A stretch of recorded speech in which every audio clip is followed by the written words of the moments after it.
Hello दोस्तों, जानवर की कुछ ऐसी वाहियात फैक्ट्स जो कि शायद आपको भी नहीं पता।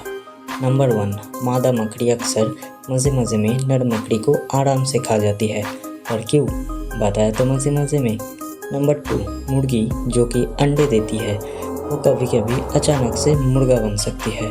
हालांकि ऐसा रेयरली होता है, लेकिन राज की बात तो यह है कि मुर्गे को कभी मुर्गी बनते हुए नहीं देखा गया है।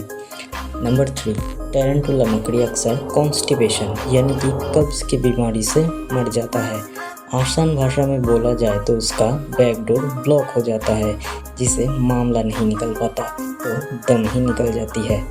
लास्ट, ये लंबी लंबी गर्दन वाली जिराफ जो कि अक्सर ये होती है। अब ये मत पूछना कि ये मुझे कैसे पता चला। दोस्तों, वीडियो अच्छा लगे तो लाइक शेयर एंड सब्सक्राइब कर देना।